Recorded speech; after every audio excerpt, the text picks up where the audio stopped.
The Constitution of India, Preamble.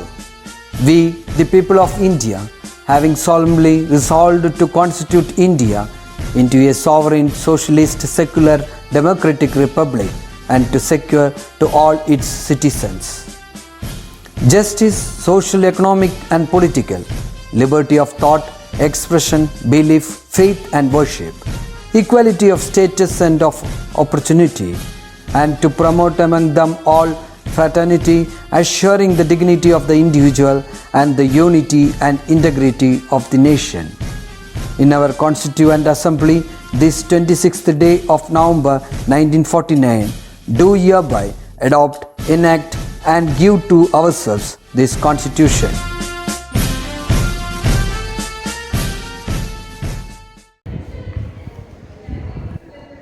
നമസ്കാരം മക്കളെ, നമ്മളതിന് അടുത്ത ചാപ്റ്റർ ഇന്ന് എടുക്കാൻ പോകുന്നത് വാസനാ വികൃതി എന്ന കഥയാണ്.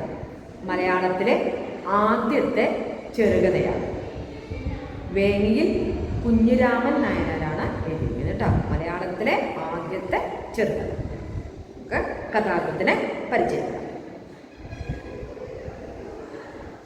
പ്രശസ്തനായ പത്രപ്രവർത്തകനും ഉപന്യാസകാരനും ചെറുകഥാകൃത്തുമാണ് വേങ്ങിയിൽ കുഞ്ഞിരാമൻ നായനാർ. കേസരി, വജ്രസൂചി, വജ്രബാഹു എന്നീ തൂലികാ നാമങ്ങളിൽ അദ്ദേഹം കൃതികൾ പ്രസിദ്ധീകരിച്ചിരുന്നു. അപ്പോൾ അദ്ദേഹത്തിൻ്റെ തൂലികാനാമം കേസരി എന്ന തൂലികാനാമത്തിൽ അറിയപ്പെടുന്നത് വേങ്ങിയിൽ കുഞ്ഞിരാമൻ നായർ. വജ്രസൂചി, വജ്രബാഹു എന്നീ തൂലികാനാമങ്ങളിൽ അദ്ദേഹം കൃതികൾ പ്രസിദ്ധീകരിച്ചു. 1860 കണ്ണൂർ ജില്ലയിൽ ജനിച്ചു. 1860 കണ്ണൂർ ജില്ലയിലാണ് ജനിച്ചു. മരണം 1914 നവംബർ 14. വേങ്ങിലിൻ്റെ വാസനാ വികൃതി മലയാളത്തിൻ്റെ ആദ്യ ചെറുകഥയായി കണക്കാക്കപ്പെടുന്നു. വേങ്ങിയിൽ കുഞ്ഞിരാമൻ നായനാരുടെ വാസനാ വികൃതി മലയാളത്തിലെ ആദ്യ ചെറുകഥയായി കണക്കാക്കപ്പെടുന്നു. മലയാളത്തിലെ ആദ്യത്തെ ചെറുകഥയായി കണക്കാക്കപ്പെടുന്നത് വാസനാ വികൃതിയാണ്. അൺവേഡ് ക്വസ്റ്റ്യൻ ഒക്കെ ചോദിക്കുക കേട്ടോ. ദ്വാരക, മേനോക്കിയെ കൊന്നത് ആരാണ്? മദിരാശി പിത്തലാട്ടം മുതലായവ പ്രധാന കൃതികൾ. ദ്വാരക, മേനോക്കിയെ കൊന്നത് ആരാണ്? മദിരാശി പിത്തലാട്ടം മുതലായവ അദ്ദേഹത്തിൻ്റെ പ്രധാന കഥകൾ. വാസനാ വികൃതി. ഈ കഥയെക്കുറിച്ച് ഒരു അപഗ്രഥനം നമുക്ക് വായിക്കാം. മലയാളത്തിലെ ആദ്യകാല ചെറുകഥകൾക്കുണ്ടായിരുന്ന പ്രത്യേകതകൾ വാസനാ വികൃതിയിലും ഏറെക്കുറെ ഉൾക്കൊണ്ടിരുന്നു. ആദ്യകാല ചെറുകഥകൾക്കുണ്ടായിരുന്ന പ്രത്യേകതകളെല്ലാം ഏതിനുണ്ട്? വാസനാ. അതിശയോക്തി കലർന്ന അവതരണം. ഈ കഥയുടെ പ്രത്യേകത എന്താണെന്ന്, ആദ്യകാല ചെറുകഥയാണ്, ആ ചെറുകഥയുടെ പ്രത്യേകത എന്താണ് പറയാൻ പോകുന്നത് കേട്ടോ. അതിശയോക്തി കലർന്ന അവതരണം, അന്തർലീനമായ ഹാസ്യം, പഴഞ്ചൊല്ലുകളുടെയും ശൈലികളുടെയും അവസരോചിതമായ പ്രയോഗം, അന്നത്തെ വ്യവഹാര ഭാഷയോട് അടുത്തു നിൽക്കുന്ന ആഖ്യാന രീതി എന്നിവ ഇതിൻ്റെ ഭാഷാപരമായ പ്രത്യേകതകളാണ്. അപ്പോൾ വാസനാ വികൃതി എന്ന കഥയുടെ ഭാഷാപരമായ പ്രത്യേകതകൾ എന്താണ് എന്ന് ചോദിച്ചാൽ ഈ പോയിന്റുകളൊക്കെ എഴുതണം കേട്ടോ. എന്തൊക്കെയാണ്? അതിശയോക്തി കലർന്ന അവതരണം, അന്തർലീനമായ ഹാസ്യം, പഴഞ്ചൊല്ലുകളുടെയും ശൈലികളുടെയും അവസരോചിതമായ പ്രയോഗം, അന്നത്തെ വ്യവഹാര ഭാഷയോട്, വ്യവഹാര ഭാഷ പറഞ്ഞാൽ സംസാര ഭാഷയോട് അടുത്തു നിൽക്കുന്ന ആഖ്യാന രീതി, അത് പറയുന്ന രീതി അന്നത്തെ ജനങ്ങൾ സംസാരിക്കുന്ന ഭാഷാ രീതി എന്നിവ ഇതിൻ്റെ ഭാഷാപരമായ പ്രത്യേകതകളാണ്. അമളി, കളവ്, കോടതി വ്യവഹാരം, കുറ്റാന്വേഷണം, ഏറ്റുപറച്ചിലുകൾ തുടങ്ങിയ പ്രമേയപരമായ സവിശേഷതകളും വാസനാ വികൃതി ഉൾക്കൊള്ളുന്നു. അമളി, കളവ്, കോടതി വ്യവഹാരം, ഇതൊക്കെ കുറ്റാന്വേഷണം, ഏറ്റുപറച്ചിലുകൾ തുടങ്ങിയ പ്രമേയപരമായ സവിശേഷതകളും വാസനാ വികൃതി ഉൾക്കൊള്ളുന്നു. രാജശിക്ഷ അനുഭവിച്ചിട്ടുള്ളതിൽ എന്നെ പോലെ ഭാഗ്യഹീനന്മാരായി മറ്റാരും ഉണ്ടായിട്ടില്ല. രാജശിക്ഷ അനുഭവിച്ചിട്ടുള്ളതിൽ എന്നെ പോലെ ഭാഗ്യഹീനന്മാരായി മറ്റാരും ഉണ്ടായിട്ടില്ല എന്ന ആരംഭം കഥാരചനയിൽ ഒരു പുതിയ തുടക്കമായിരുന്നു. ഞാൻ കഥാപാത്രമായി വരുന്ന, അതും ഒരു കള്ളൻ നായകനാകുന്ന ആഖ്യാന രീതി. ഞാൻ കഥാപാത്രമായി വരുന്ന, അതും ഒരു കള്ളൻ നായകനായി വരുന്ന ആഖ്യാന രീതി നവഭാവുകത്വത്തിന് തുടക്കം കുറിക്കുകയായിരുന്നു. അമര്യാദ താവഴിയുടെ, അമര്യാദ പറഞ്ഞാൽ മര്യാദയില്ലാത്ത താവഴി, തിന്മയുടെ, അമര്യാദ താവഴിയുടെ തിന്മയുടെ ഭാഗത്ത് നിലയുറപ്പിച്ച കഥാനായകന് സംഭവിക്കുന്ന ജീവിത പ്രതിസന്ധികളും മനപരിവർത്തനവുമാണ് കഥയിലെ പ്രമേയം. ഈ വാസനാവികൃതി എന്ന കഥയിലെ പ്രമേയം അമര്യാദ താവഴി, അമര്യാദ എന്നാൽ മര്യാദയില്ലാത്ത തിന്മയുടെ വഴിയുടെ ഭാഗത്ത് നിലയുറച്ച കഥാനായകന് സംഭവിക്കുന്ന ജീവിത പ്രതിസന്ധികളും മനപരിവർത്തനവുമാണ് കഥയിലെ പ്രമേയം. മോഷണം മുതൽ കാമുകിക്ക് സമ്മാനമായി നൽകി. മോഷ്ടിച്ച മുതൽ ആർക്ക് സമ്മാനമായി നൽകി? കാമുകിക്ക് നൽകി. അവൾ അതിൽ നിന്നൊരു സ്വർണ്ണ മോതിരം നായകന്റെ മുന്നിലിട്ടു. നായകന് പറ്റിയ ഈ അമളി കുറ്റാന്വേഷകരുടെ കൈകളിലേക്ക് അയാളെ കൊണ്ടെത്തിക്കുകയും കോടതിയുടെ ശിക്ഷാ നടപടികൾക്ക് വിധേയനാവുകയും ചെയ്യുന്നു. അനുഭവങ്ങളിൽ നിന്ന് പാഠം പഠിച്ച് താൻ നേരത്തെ വിവരിച്ച മര്യാദ താവഴിയിലേക്ക് അദ്ദേഹം കൂടുമാറ്റുകയും ചെയ്തു. നല്ല താവഴിയിലേക്ക്, മര്യാദ താവഴിയിലേക്ക് കൂടുമാറുകയും ചെയ്തു. ചെറുകഥയുടെ മലയാളത്തിലെ ആദ്യാങ്കുരം എന്ന നിലയ്ക്കാണ് വാസനാവികൃതി പ്രസക്തമാകുന്നത്. ചെറുകഥയുടെ മലയാളത്തിലെ ആദ്യാങ്കുരം, ആദ്യത്തെ മുള, അല്ലെ, അങ്കുരം മുറ മുള, ആദ്യത്തെ ചെറുകഥ എന്ന നിലയ്ക്കാണ് വാസനാവികൃതി പ്രസക്തമാകുന്നത്. അപ്പൊ ഭാഷയുടെ പ്രത്യേകതകൾ ഞാൻ പറഞ്ഞു തന്ന ആ ഭാഗം, അതിശോക്തി കലർന്ന അവതരണം, അന്തർലീനമായ ഹാസ്യം, പഴഞ്ചൊല്ലുകളുടെയും ശൈലികളുടെയും അവസരോചിതമായ പ്രയോഗം, അന്നത്തെ വ്യവഹാര ഭാഷയോട് അടുത്ത് നിൽക്കുന്ന ആഖ്യാന രീതി എന്നിവ ഈ കഥയുടെ ഭാഷാപരമായ പ്രത്യേകതകളാണ്. ഈ കഥയുടെ ഭാഷാപരമായ പ്രത്യേകതകൾ എന്ത് എന്ന് ചോദിച്ചാൽ ഇതൊക്കെ എഴുതേണ്ടതാണ് കേട്ടോ. ഇനി നമുക്ക് കഥയിലേക്ക് പോകാം. വേലിയിൽ കുഞ്ഞിരാമൻ നായനാർ, വാസനാവികൃതി. രാജശിക്ഷ അനുഭവിച്ചിട്ടുള്ളതിൽ എന്നെ പോലെ ഭാഗ്യഹീനന്മാരായി മറ്റാരും ഉണ്ടായിട്ടില്ല. രാജശിക്ഷ അനുഭവിച്ചിട്ടുള്ളതിൽ എന്നെ പോലെ ഭാഗ്യഹീനന്മാരായി മറ്റാരും ഉണ്ടായിട്ടില്ല. എന്നേക്കാൾ അധികം ദുഃഖം അനുഭവിച്ചവരും അനുഭവിക്കുന്നവരും ഇല്ലെന്നല്ല ഞാൻ പറയുന്നത്. എന്നേക്കാൾ അധികം ദുഃഖം അനുഭവിച്ചവരും അനുഭവിക്കുന്നവരും ഇല്ലെന്നല്ല ഞാൻ പറയുന്നത്. എന്നാൽ എന്നെ പോലെ വിഡ്ഢിത്തം പ്രവർത്തിച്ച് ശിക്ഷായോഗ്യന്മാരായി വന്നിട്ടുള്ള ചുരുക്കമായിരിക്കും. എന്നെ പോലെ, എന്നേക്കാൾ കൂടുതൽ അനുഭവിച്ചിട്ടുണ്ടാവാം, പക്ഷേ എൻ്റെ മണ്ടത്തരം കൊണ്ടാണ് എനിക്കിത് പറ്റിയത്. എന്നെ പോലെ വിഡ്ഢിത്തം പ്രവർത്തിച്ച് ശിക്ഷായോഗ്യന്മാരായി വന്നിട്ടുള്ളവർ ചുരുക്കമായിരിക്കും. അതാണ് എനിക്ക് സങ്കടം. പഴയ പദങ്ങളാണ് കേട്ടോ. അന്നത്തെ വ്യവഹാര ഭാഷയോട് അടുത്ത് നിൽക്കുന്ന ഭാഷ അവർ ഉപയോഗിച്ചിട്ടുണ്ടല്ലോ, അന്ന് ജനങ്ങൾ സംസാരിക്കുന്ന ഭാഷ. ഇതാണ് എനിക്ക് സങ്കടം, എനിക്ക് എന്നുള്ള അന്നത്തെ സംസാര ഭാഷയാണ്. ദൈവം വരുത്തുന്ന ആപത്തുകളെ അനുഭവിക്കുന്നതിൽ അപമാനമില്ല. ദൈവമായി തരുന്ന ആപത്തുകൾ സഹിക്കുന്നതിൽ വിഷമമില്ല, അപമാനമില്ല.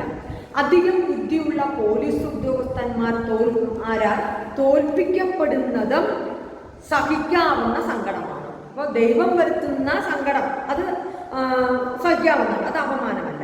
അതുപോലെ നല്ല ബുദ്ധിയുള്ള പോലീസ് ഉദ്യോഗസ്ഥന്മാരാൽ തോൽപ്പിക്കപ്പെടുന്നതും സഹിക്കാവുന്ന സങ്കടമാണ്. ഞാൻ തന്നെ ആപത്തിനുള്ള വല കെട്ടി ആ വലയിൽ ചെന്ന് ചാടുന്നത് ദുസ്സഹമായിട്ടുള്ളതല്ല. താൻ തന്നെ ആപത്തിനുള്ള വല കെട്ടി ആ വലയിൽ ചെന്ന് ചാടുന്നത് ദുസ്സഹമായിട്ടുള്ളതല്ല എന്ന് മാത്രമല്ല, കുടുങ്ങുന്ന ഒരു കെണിയാണെന്ന് ബുദ്ധിമാന്മാരായ കുട്ടികൾക്ക് കൂടി അറിയാവുന്നതായിരുന്നാൽ പിന്നെ ഉണ്ടാകുന്ന സങ്കടത്തിന് ഒരു അതിരുമില്ല. അപ്പോൾ കുടുങ്ങുന്ന ഒരു കെണിയാണെന്ന് ബുദ്ധിമാന്മാരായ കുട്ടികൾക്ക് പോലും അറിയാവുന്നതായിരുന്നാൽ, പഴയ ഭാഷയാണ് അതാണത്, അറിയാവുന്നതായിരുന്നാൽ പിന്നെ ഉണ്ടാകുന്ന സങ്കടം കുട്ടികൾക്ക് പോലും ഇത് തിരിച്ചറിയും. എന്നിട്ട് ഞാൻ ഈ യുദ്ധം ചെയ്തല്ലോ എന്നുള്ളതാണ് സങ്കടം. പിന്നെ ഉണ്ടാകുന്ന സങ്കടത്തിന് ഒരു അതിരും ഇല്ല. ഇതാണ് അപമാനം എന്ന് പറയുന്നത്. ഇതാണ് അപമാനം എന്ന് പറയുന്നത്. നാണക്കെടുല്ലേ? അപ്പോൾ ഒരു പോലീസ് ഉദ്യോഗസ്ഥനാൽ തോൽപ്പിക്കപ്പെടുന്നതും സഹിക്കാം. അതുപോലെ ദൈവം വരുത്തുന്ന ആപത്തുകളെ അനുഭവിക്കുന്നതിലും അപമാനമില്ല. കുഞ്ഞു കുട്ടികൾ, ബുദ്ധിമാന്മാരായ കുട്ടികൾക്ക് പോലും അറിയാതെ തെറ്റാണ് എന്നുള്ള വിവരം, എന്നിട്ട് പോലും എനിക്ക് മനസ്സിലായില്ല. ഇതാണ് അപമാനം കാരണം എന്ന് പറയുന്നത് സ്വയം അദ്ദേഹത്തെ തന്നെ കുറ്റപ്പെടുത്തുകയാണ് ചെയ്യുന്നത്. എൻ്റെ വീട്, ഇനി ആ കഥയാണ് പറയുന്നത്. എന്താണ് ഇദ്ദേഹത്തിന് സംഭവിച്ചത് എന്നാണ് ഇനി വിവരണമാണ് പറയുന്നത്. എൻ്റെ വീട് കൊച്ചി സീമയിലാണ്. കാടരുകായിട്ടുള്ള ഒരു സ്ഥലത്താണെന്ന് മാത്രമേ ഇവിടെ പറയാൻ വിചാരിക്കുന്നുള്ളൂ. ഒരു തറവാട്ടിൽ ഒരു താവഴിക്കാർ കറുത്തും വേറൊരു താവഴിക്കാർ വെളുത്തും കണ്ടിട്ടുള്ള അനുഭവം നിങ്ങൾക്കുണ്ടായിരിക്കണം. അപ്പം എൻ്റെ വീട് എവിടെയാണ്? കള്ളൻ പറയാണ്, നമ്മുടെ ഈ കഥാപാത്രം കള്ളൻ, അയാൾ പറയാണ് എൻ്റെ വീട് കൊച്ചി സീരിയലാണ്.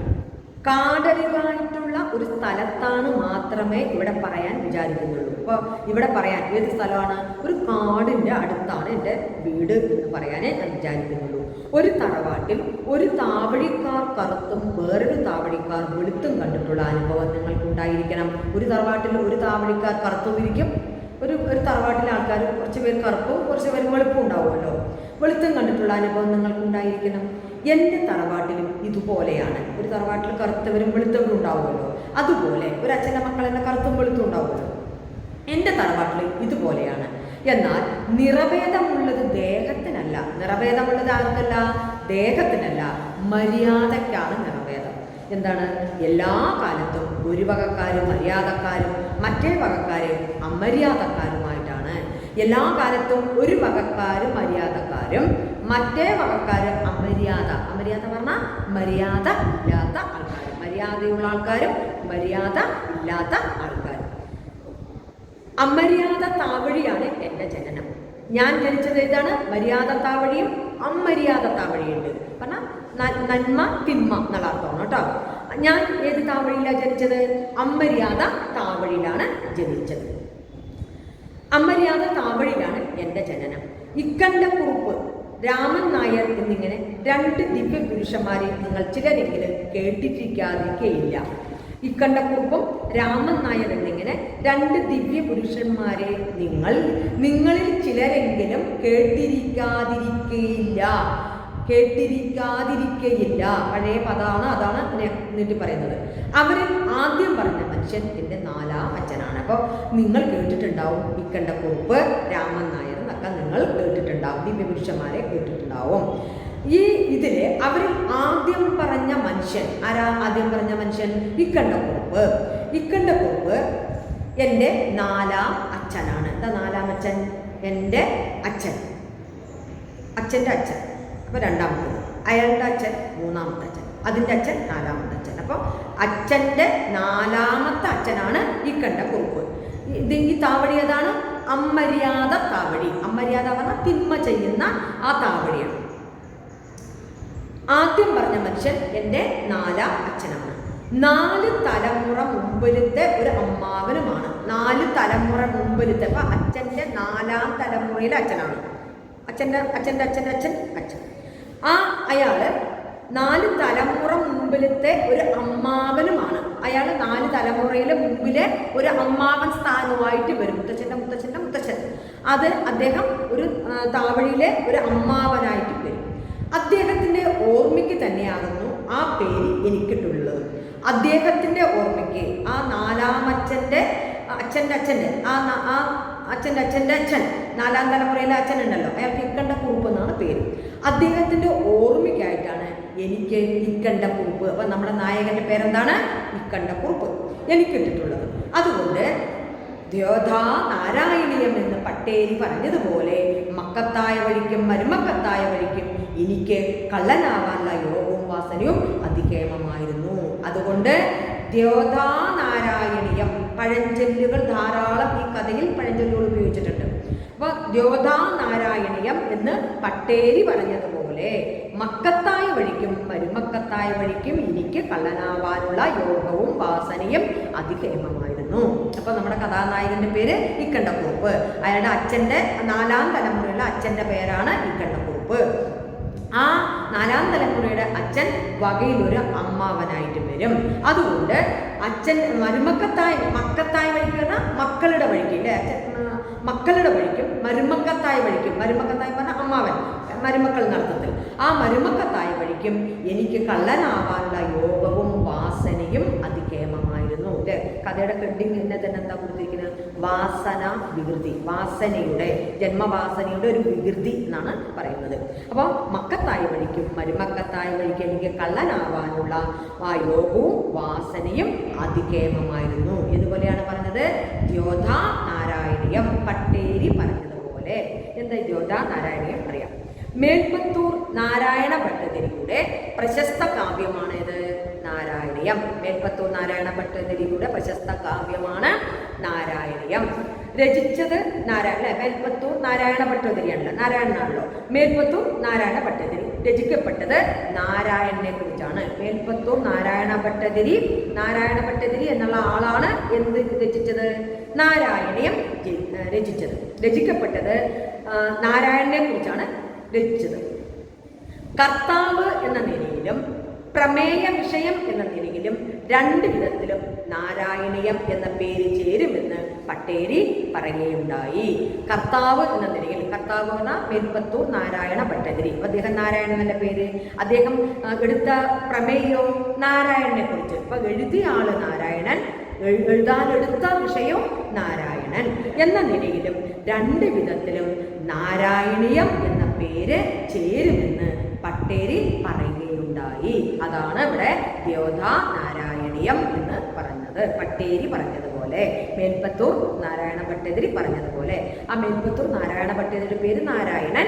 അദ്ദേഹം എടുത്ത വിഷയത്തിന്റെ പ്രമേയം, എഴുതുന്ന അതിന്റെ പ്രമേയം നാരായണനെ കുറിച്ച്. അപ്പൊ രണ്ടു വഴിക്കും കർത്താവ് എന്ന നിലയിലും പ്രമേയ വിഷയം എന്ന നിലയിലും രണ്ട് വിധത്തിലും നാരായണീയം എന്ന പേര് ചേരുമെന്ന് പട്ടേരി പറയുകയുണ്ടായി. അതുകൊണ്ടാണ് ദ്യോതാ നാരായണീയം. എൻ്റെ പാരമ്പര്യമാഹാത്മ്യത്തെ എല്ലാവരും പൂർണ്ണമായി അറിവാൻ വേണ്ടി നാലാമച്ചനായ ഇക്കണ്ടക്കുറുപ്പിന്റെ മുത്തശ്ശനായിരുന്നു ഇട്ടിനാരായണൻ നമ്പൂതിരി എന്ന് കൂടി ഇവിടെ പറയേണ്ടതായി വന്നിരിക്കുന്നു. എൻ്റെ പാരമ്പര്യമാഹാത്മ്യത്തെ എല്ലാവരും പൂർണ്ണമായി അറിവാൻ വേണ്ടി, എൻ്റെ പാരമ്പര്യമാഹാത്മ്യത്തെ എല്ലാവരും പൂർണ്ണമായി അറിയാൻ വേണ്ടി നാലാമച്ചനായ ഇക്കണ്ടക്കുറുപ്പ്, നാലാമത്തെ അച്ഛനാണല്ലോ, ആ ഇക്കണ്ടക്കുറുപ്പിന്റെ മുത്തച്ഛനായിരുന്നു ഇട്ടിനാരായണൻ. ഈ നാലാമത്തെ മുത്തച്ഛനാണ് ഇക്കണ്ടക്കുറുപ്പ്. അയാളുടെ പേരാണ് നമ്മുടെ കഥാനായകൻ ഇട്ടിരിക്കുന്നത്. നീ ആ ഇക്കണ്ടക്കുറുപ്പിന്റെ മുത്തച്ഛനായിരുന്നു, അയാളുടെ മുത്തച്ഛനായിരുന്നു ആര്? ഇട്ടിനാരായണൻ നമ്പൂതിരി. ആ നാലാം മുത്തച്ഛന്റെ അച്ഛന്റെ പേരാണ് ഇട്ടിനാരായണൻ നമ്പൂതിരി എന്നുകൂടി ഇവിടെ പറയേണ്ടതായി വന്നിരിക്കുന്നു. ഇട്ടിയാറാണന്റെ കഥ കേൾക്കാത്ത വിഡ്ഢിയുണ്ടെങ്കിൽ അവനായിട്ട് ഇത് ഞാൻ എഴുതുന്നില്ല.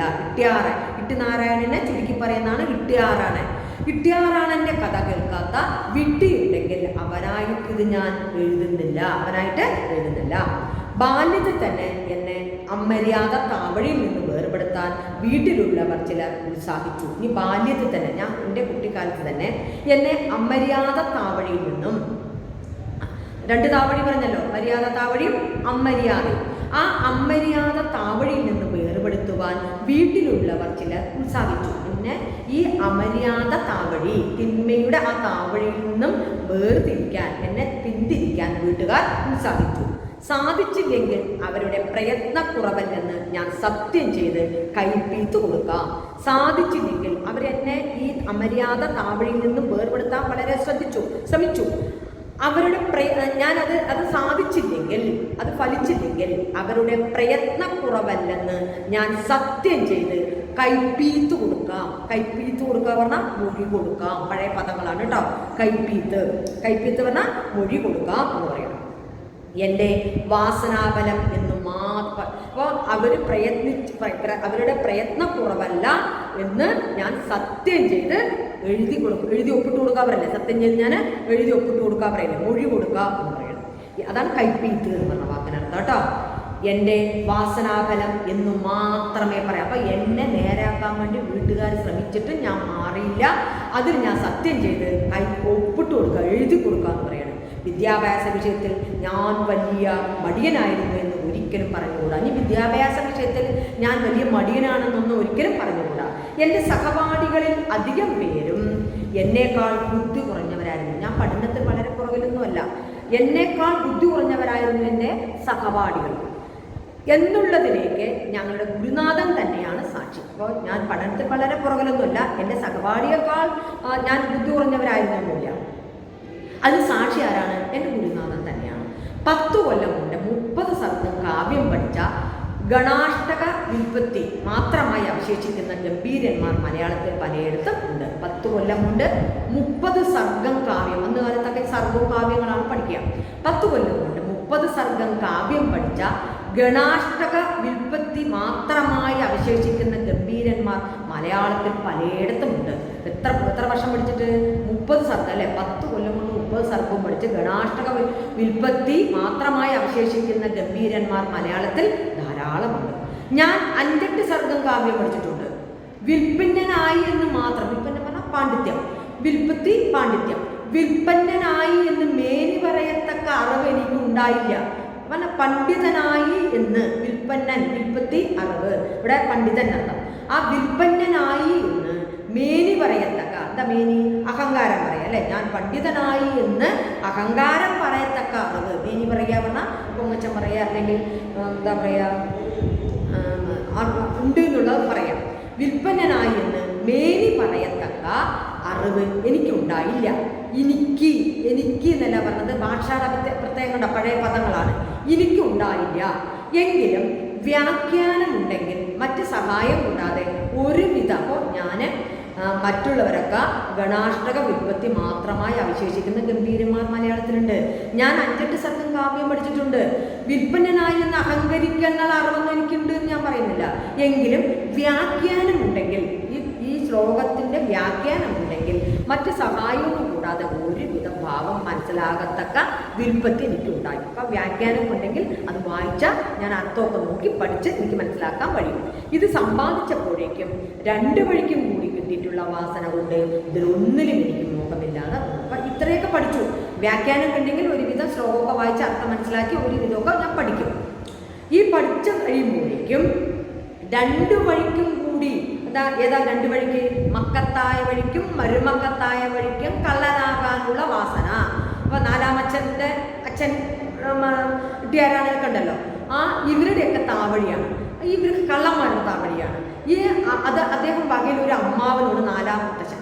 അപ്പോൾ ആ മക്കത്തായ വഴിക്കും മരുമക്കത്തായ വഴിക്കും ആ കള്ളനാവാനുള്ള വാസന കൊണ്ട് ഇതിലൊന്നിലും എനിക്ക് മോഹമില്ലാതായി തോന്നുന്നു. ഏതിലൊന്നിലും പഠിക്കാൻ വാസനയില്ലാതെ കക്കാനാണ് ഇഷ്ടം. ഇനി ആ കളവിനെ കുറിച്ചാണ് ഇനി പറയാം. കാടരികിൽ വീടായതുകൊണ്ട് ഇടയ്ക്കിടെ കാട്ടിൽ പോകുവാനും പല മൃഗങ്ങളുമായി നേരിടുവാനും സംഗതി വന്നതിനാൽ ബാല്യം മുതൽക്ക് തന്നെ പേടി എന്ന ശബ്ദത്തിന് എന്നെ സംബന്ധിച്ചിടത്തോളം അർത്ഥമില്ലാതെ വശായി. ഇല്ല, കഥ തുടങ്ങുമ്പോൾ തന്നെ പറയില്ല, കൊച്ചി ചെവിയിൽ കാടരികിലാണ് എൻ്റെ വീട് എന്ന് പറഞ്ഞല്ലോ കഥ തുടക്കത്തിൽ. അപ്പം കാടരികിൽ വീടായതുകൊണ്ട് ഇടയ്ക്കിടെ കാട്ടിൽ പോകുവാനും പല മൃഗങ്ങളുമായി നേരിടുവാനും സംഗതി വന്നതിനാൽ ബാല്യം മുതൽക്ക് തന്നെ പേടി എന്ന ശബ്ദത്തിന് എന്നെ സംബന്ധിച്ചിടത്തോളം അർത്ഥം ഇല്ലാതെ വശായി. ഇപ്പോൾ കാടരികിൻ്റെ വീടാണ്. അപ്പോൾ നമ്മൾ കാടിൻ്റെ അരികത്തൊക്കെ വീടാണെങ്കിൽ മൃഗങ്ങളൊക്കെ സാധാരണ വരും. അവിടെ കാടിൻ്റെ അടുത്തൊക്കെ താമസിക്കുന്നവർ ആനയും പുലിയും ഒക്കെ വരും, ഒക്കെ വാലടിച്ചിരിക്കും. അവർക്കൊന്നും അത്ര ഭയം ഉണ്ടാവില്ല. നമുക്കൊക്കെയാണ് പേടിയില്ലേ? അതുകൊണ്ട് വന്നാൽ ബാല്യം മുതൽക്ക് തന്നെ പേടി എന്ന ശബ്ദത്തിന് എന്നെ സംബന്ധിച്ചിടത്തോളം അർത്ഥമില്ലാതെ വശായി. പറഞ്ഞാൽ അർത്ഥമില്ലാതെ വശായി, പഴയ പദങ്ങളാണ്. അർത്ഥമില്ലാതെ വശായി, അർത്ഥമില്ലാതെ അർത്ഥമാണ് വശായി. വായിക്കുന്ന കാലത്ത് എന്താ വായിക്കുന്ന കാലം? വായിക്കുന്ന കാലം പറഞ്ഞാൽ പഠിക്കുന്ന കാലം.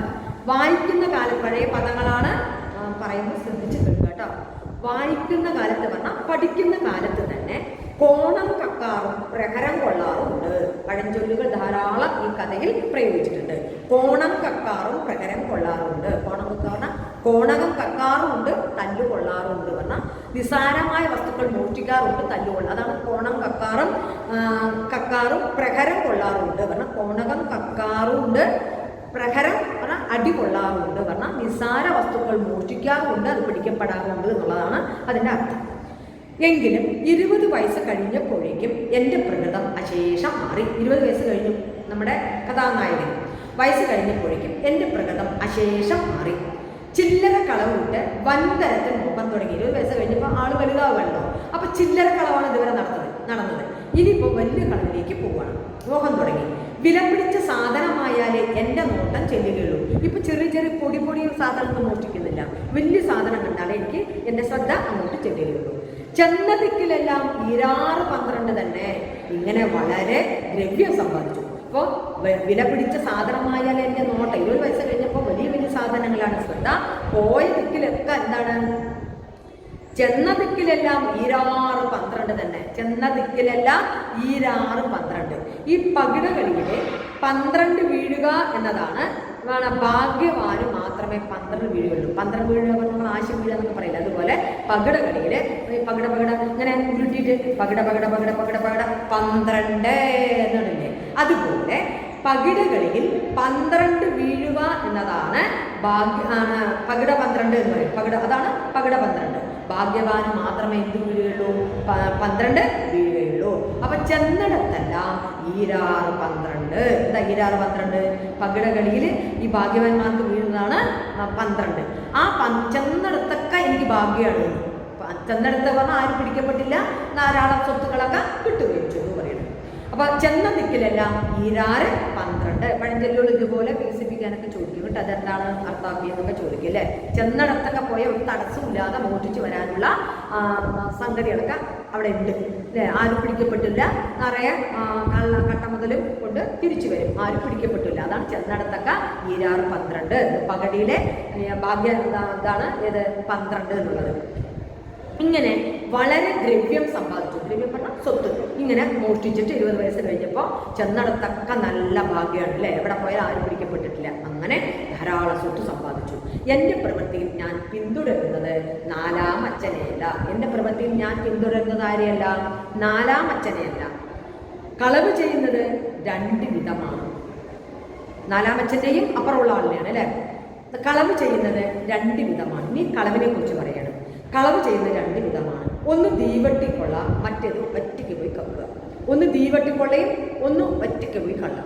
ഇത് രണ്ടും തമ്മിലുള്ള തീവട്ടിക്കൊള്ളയും ഒറ്റയ്ക്ക് പോയി കക്കുക തമ്മിലുള്ള വ്യത്യാസം എന്താണ്? ഇത് രണ്ടും തമ്മിലുള്ള വ്യത്യാസം തെളിനായാട്ടും തെണ്ടിനായാട്ടും പോലെയാവുന്നു. ഈ തീവട്ടിക്കൊള്ളയും ഒറ്റയ്ക്ക് പോയി കക്കുക എന്നുള്ളതിൽ വ്യത്യാസം ഏതാണ്? തെളിനായാട്ടും തെണ്ടിനായാട്ടും പോലെയാണ്. എന്താ തെളിനായാട്ട്? തെളിനായാട്ടായാൽ ഒരു മൃഗത്തെയെങ്കിലും കണ്ടെത്താതിരിക്കില്ല. എന്താണ് ഒരു മൃഗത്തെ? ഈ തെളിനായാട്ട് എന്ന് പറഞ്ഞാൽ അപ്പം കാട്ടിൽ വെടിവെക്കാൻ പോവാണ്, നായാട്ടിന് പോവാണ്. നായാട്ടിന് പോകുമ്പോൾ സംഘമായിട്ട് പോകും ഇല്ല, കുറച്ച് പേര് ഒന്നായി ഗ്യാങ് ആയിട്ട് പോകും. എന്നിട്ട് കാട് മൊത്തം ഇളക്കും. അപ്പോൾ കാട്ടിലെ മൃഗങ്ങളെല്ലാം പരക്കം വന്ന് കൂടും. അപ്പം ആർക്കെങ്കിലും ഒരാൾക്ക് അതിനെ വെടിവെക്കാൻ കഴിയും. അപ്പോൾ ഒരെണ്ണത്തിന് വെടിവെച്ചാൽ അതിന് ഷെയർ എല്ലാവരും കൂടി ഷെയർ ചെയ്ത് തരും. ഒറ്റയ്ക്ക് പോയി കിട്ടിയാലോ, ഒറ്റയ്ക്ക് പോയി കിട്ടാൻ ബുദ്ധിമുട്ടാണ്. ഒറ്റയ്ക്ക് കിട്ടിയാലും അത് അവനവന് തന്നെ സ്വന്തമാണ്. അതാണ് തെളിനായാട്ടായാൽ ഒരു മൃഗത്തെയെങ്കിലും കണ്ടെത്താതിരിക്കുകയില്ല. എന്നാൽ അത് ഇവന് തന്നെ വെടിവെക്കാൻ തരമാകും എന്നത് നിശ്ചയമില്ല. തെളിനായാട്ടിൽ കാട് മൊത്തം ഇളക്കുമ്പോൾ മൃഗങ്ങൾ പരക്കമായി ഓടുമ്പോൾ ഈ 10 പേര് പോയിട്ടുണ്ടെങ്കിൽ ആരെങ്കിലും ഒരാൾ ഒരു മൃഗത്തിന് വെടിവെക്കും. പക്ഷെ ഒരാൾ വെടിവെച്ചാൽ ഈ 10 പേർക്ക് അത് ഷെയർ ഉണ്ട്. പക്ഷെ ആരാണ് വെടിവെക്കുക? ആരെങ്കിലും ഒരാൾ വെടിവെച്ചാലും എല്ലാവർക്കും ഷെയറായി. പങ്കിട്ട് കിട്ടുന്ന ഒരു ഓഹരിയും വളരെ ചുരുക്കമായിരിക്കും. 10 ആൾക്ക് ഷെയർ ചെയ്യുമ്പോൾ കുറച്ച് കിട്ടുകയുള്ളൂ. മൃഗത്തിൻ്റെ ചോട് നോക്കി പോകുന്നതായാൽ കിട്ടുവാൻ താമസവും കണ്ടെത്തിയാൽ വൈഷമ്യം ഉണ്ടെന്ന് പറയുന്നത് ശരിയായിരിക്കാം. ഈ ഒറ്റയ്ക്ക് പോയി പോകുന്നത് എങ്ങനെയാണ്? മൃഗത്തിൻ്റെ എങ്ങനെയാണ് ഒറ്റയ്ക്ക് നായാട്ടിന് പോകുമ്പോൾ മൃഗങ്ങളൊക്കെ നടന്നു പോയ കാലടികളെ അന്വേഷിച്ചാണ്. അപ്പോൾ വനപാലകരാണെങ്കിലും ഈ ജന്തുക്കളൊക്കെ ഇവിടെ വന്നിട്ടുണ്ടോ എന്ന് അറിയണമെങ്കിൽ അതിൻ്റെ കാഷ്ടം നോക്കും അല്ലേ. ഇപ്പോൾ ഇട്ടിട്ട് പോയതാണോ കാഷ്ടം, എത്ര ദിവസത്തെ പഴക്കമുണ്ട്, എപ്പോൾ വന്നു പോയതാണെന്ന് നോക്കാൻ അടയാളം നോക്കും. പിന്നെ കാലടിപ്പാടുകളൊക്കെ നോക്കിയിട്ടാണ് വനപാലകർ ഈ മൃഗങ്ങളൊക്കെ ഇവിടെ വന്നിട്ടുണ്ടോ എന്ന് കണ്ടെത്തുക. അതുപോലെ മൃഗത്തിൻ്റെ ചോട് നോക്കി പോകുന്നതാകയാൽ കിട്ടുവാൻ താമസവും, മൃഗം ഈ വഴിക്ക് വന്നിട്ടുണ്ടോ, എവിടെയാണ് അതിൻ്റെ താവളം, കൂട് എവിടെയാണ് എന്നൊക്കെ പറഞ്ഞ് തപ്പി ഇങ്ങനെ നടന്നു പോകും. അങ്ങനെ താമസം കണ്ടെത്തിയാൽ കിട്ടുവാൻ താമസവും കണ്ടെത്തിയാൽ വൈഷമ്യവും ഉണ്ടെന്ന് പറയുന്നത് ശരിയായിരിക്കാം. അസ്വാധീനത്തെങ്കിലും പദങ്ങൾ കൊണ്ട് പഴയ പദം അസ്വാധീനത്തെങ്കിലും വൈഷമ്യത്തിലും അല്ലേ രസം. അസ്വാധീനത്തെങ്കിലും വൈഷമ്യത്തിലും അല്ലേ രസം അല്ലേ. ഒറ്റയ്ക്ക് പോയി റിസ്ക് എടുത്ത് പോയി നേടുന്നതല്ലേ രസം.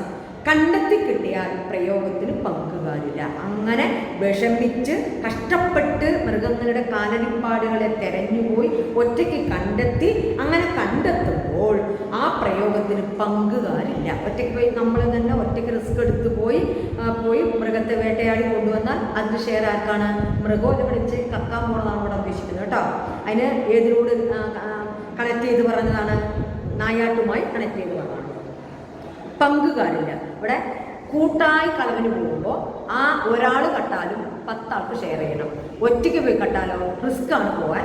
ആ റിസ്ക് ആണെങ്കിലും ആ കിട്ടിയാൽ ചിലപ്പോൾ കിട്ടും, ഇല്ലെങ്കിൽ കിട്ടില്ല. ആ കിട്ടിയാൽ ഒറ്റയ്ക്ക് എടുക്കാം. ഇതാണ് ആ കളവുമായി താരതമ്യം ചെയ്തിരിക്കുന്നത് കേട്ടോ. നായാട്ടിനോട് ഈ കളവിന് താരതമ്യം. കണ്ടെത്തി കിട്ടിയാൽ പ്രയോഗത്തിന് പങ്കുകാരില്ല. അതുകൊണ്ട് ഒറ്റയ്ക്കുള്ളതായിരിക്കുകയാണ് നല്ലതെന്ന് എനിക്ക് തോന്നി. എനിക്ക് എന്നല്ല, എനിക്ക് തോന്നി. അതുകൊണ്ട് ഒറ്റയ്ക്കുള്ളതായിരിക്കുകയാണ് നല്ലത് എന്ന് എനിക്ക് തോന്നി. ഇപ്പോൾ ഒറ്റയ്ക്ക് പോകുമ്പോൾ ആർക്കും കൊടുക്കണം, കിട്ടിയ മുതൽ മുഴുവൻ എനിക്കെടുക്കാം. ഒന്നിച്ച് കൂട്ടായി 10 പേര് സംഘമായി പോയാൽ റിസ്ക് കുറവാണ്. പക്ഷെ കിട്ടിയാൽ എല്ലാവരും ഷെയർ ചെയ്യും. ഒരാളെടുത്താലും മറ്റുള്ളവർക്ക് ഷെയർ കൊടുക്കണം. നാലാമച്ചൻ ഈ അഭിപ്രായക്കാരനായിരുന്നില്ല അല്ലേ? നാലാമച്ചൻ്റെ പേരാണ് ഇക്കണ്ടക്കുറുപ്പ്. നമ്മുടെ കഥാനായകനിട്ട പേര് ഇക്കണ്ടക്കുറുപ്പ്. ഈ അഭിപ്രായക്കാരനായിരുന്നില്ല. എന്താണ്? ഒറ്റയ്ക്ക് പോയി കൊണ്ടുവരുന്ന ആളായിരുന്നില്ല.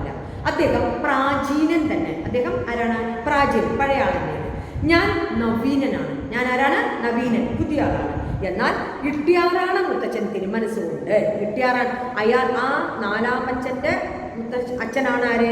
ഇട്ടിനാരായണൻ. അദ്ദേഹത്തെ ചുരുക്കി പറയുന്ന പേരാണ് ഇട്ടിയാറാണ്. ആ ഇട്ടിയാറാണ് മുത്തച്ഛൻ തിരുമനസ്സുകൊണ്ട് എൻ്റെ മതക്കാരനായിരുന്നു. എൻ്റെ മതക്കാരനായിരുന്നു പറഞ്ഞാൽ ഈ നവീനൻ പറഞ്ഞാൽ ഒറ്റയ്ക്ക് പോയി കക്കുന്നതായിരുന്നു ഇഷ്ടം. ഈ നമ്മുടെ ഈ നായകൻ്റെ നാലാമച്ചൻ ആയ ഇക്കണ്ടക്കുറുപ്പ് ഈ കൂട്ടായി പോയിട്ട് കക്കാൻ പോകുന്ന ആളിൽ ഒരാളായിരുന്നു. പക്ഷെ അദ്ദേഹത്തിൻ്റെ അച്ഛൻ ഇട്ടിനാരായണൻ എന്ന് പറയുന്ന ഇട്ടിയാറായണൻ ഇതുപോലെ ഒറ്റയ്ക്ക് പോയി കക്കാൻ പോവാൻ റിസ്ക്കാണ്. പക്ഷെ കിട്ടിയ മുതൽ മുഴുവൻ ഒറ്റയ്ക്കെടുക്കാം. അയാളുടെയാണ് ഞാൻ അനുകരിക്കുന്നത് എന്നാണ് പറയുന്നത്. ഇത്ര വളരെ കാലം മുമ്പ് തന്നെ ഇദ്ദേഹത്തിന് നവീന ബുദ്ധി ഉണ്ടായിരിക്കുന്നത് വിചാരിക്കുമ്പോൾ ഇദ്ദേഹത്തിന് അമാനുഷൻ എന്ന് ഇരിങ്ങാലക്കുട ഗ്രാമക്കാർ പറയുന്നത് അത്ര കഷ്ടമല്ല. ഈ നാലാമച്ചൻ്റെ അച്ഛനായ ഇട്ടിനാരായണൻ എന്ന ഇട്ടിയാറായണൻ നവീന ബുദ്ധിയായിരുന്നു. നമ്മുടെ ഈ കഥാനായകൻ ഇപ്പം എന്താണ്? നവീന ബുദ്ധിയാണ്. ഇദ്ദേഹത്തിന് അമാനുഷൻ എന്ന് ഇരിങ്ങാലക്കുട ഗ്രാമക്കാർ പറയുന്നത് അത്ര കഷ്ടമല്ല. ഇദ്ദേഹത്തിൻ്റെ അതേ ആ ഇട്ടിയാരാണൻ്റെ ബുദ്ധിയാണ് ആര്? നമ്മുടെ ഈ കഥാനായകൻ പ്രയോഗിക്കുന്നത്. വീട്ടിൽ നിന്ന് ചാടിപ്പോന്നതിൽ പിന്നെ 5 കൊല്ലത്തോളം ഞാൻ പുറത്തിറങ്ങി സമ്പാദിച്ചു. വീട്ടിൽ നിന്ന് ചാടി ഇറങ്ങി പുറപ്പെട്ടു. 20 ദിവസം കഴിഞ്ഞപ്പോൾ കളവിന് തെളിഞ്ഞു വന്നല്ലോ. വലിയ കളവ് നടത്താൻ തുടങ്ങി. വീട്ടിൽ നിന്ന് ചാടിപ്പോന്നതിൽ പിന്നെ 5 കൊല്ലത്തോളം ഞാൻ പുറത്തിറങ്ങി സമ്പാദിച്ചു. 5 കൊല്ലം തകൃതിയായി മോഷ്ടിച്ച് നടന്നു. അപ്പോഴേക്കും കൊച്ചി രാജ്യത്ത് പുതിയ പോലീസ് ഏർപ്പെടുത്തി. ഇപ്പം നാട് മുഴുവൻ മോഷ്ടിച്ച് നടക്കുകയാണ്. അപ്പോഴേക്കും കൊച്ചി രാജ്യത്ത് പോലീസ് ഏർപ്പെടുത്തി. അക്കാലത്ത് തൃശ്ശിവപ്പേരൂർക്ക് സമീപം ഒരു ദിക്കിൽ ഞാനൊരു കളവ് നടത്തി. തൃശ്ശിവപ്പേരൂർ തൃശ്ശൂരിലെ ആ തൃശ്ശിവപ്പേരൂർക്ക് സമീപം ഒരു ദിക്കിൽ ഞാനൊരു കളവ് നടത്തി. അത് ഗന്ധർ സാഹിബിൻ്റെ പരിവാരങ്ങൾക്ക് അശേഷം രസമില്ല പോലും. ഗന്ധർ സാഹിബ് പറഞ്ഞാൽ ബ്രിട്ടീഷുകാരുടെ കാലഘട്ടമല്ലേ. ആ ഗന്ധർ സാഹിബിൻ്റെ പരിവാരങ്ങൾക്ക് ആ അശേഷം രസമായില്ല പോലും. ഞാനൊരു കളവ് നടത്തി തൃശ്ശിവപ്പേരൂരിൻ്റെ അടുത്ത്. തൃശ്ശിവപ്പേരൂർക്കടുത്ത് ഒരു കളവ് നടത്തി. അത് അന്നത്തെ ഗന്ധർ സാഹിബിൻ്റെ പരിവാരങ്ങൾക്ക് അശേഷം രസമില്ല, കാരണം ഇഷ്ടമായില്ല ഞാനിങ്ങനെ കളവ് നടത്തിയത്. കളവുണ്ടായത് ഒരു ഇല്ലത്താണ്. എവിടെ കളവ് നടത്തിയത്? ഒരു ഇല്ലത്താണ്. ഗൃഹസ്ഥൻ്റെ മകനായിരുന്നു എനിക്ക് ഉറ്റ ആരാണ്? ഉറ്റു പറഞ്ഞാൽ കൂട്ട്. ഒറ്റ പറഞ്ഞാൽ കൂട്ടായിട്ട് ആ വീട്ടിലെ മകൻ തന്നെയാണ് എനിക്ക് സഹായമായിട്ടുള്ളത്. ഈ കള്ളൻ പാശികളിക്കാരനായിരുന്നു. ഈ കള്ളൻ ആരായിരുന്നു? ഈ ഗൃഹസ്ഥൻ്റെ മകനാണ് നമ്മുടെ ഈ കള്ളന് കൂട്ടായി നിന്നത്. തൃശ്ശിവപ്പേരൂരിൽ ഒരു വീട്ടിലാണ് കടക്കാൻ പോകുന്നത്, മോഷ്ടിക്കാൻ പോകുന്നത്. ആ വീട്ടിലെ മകൻ തന്നെയാണ് കള്ളൻ. അതിൽ വളരെ കടം പറ്റി. പാശികളിക്കാരൻ പറഞ്ഞാൽ ഈ പകിടെ ഒക്കെ കളിക്കുന്ന ആളായിരുന്നു. അങ്ങനെ ഈ പണം വെച്ച് കളിച്ചപ്പോൾ എല്ലാം നഷ്ടപ്പെട്ടു കടക്കാരനായി. അതിൽ വളരെ കടം പറ്റി. വീട്ടിൽ നിന്ന് നിവൃത്തി ഉണ്ടായിരുന്നില്ല.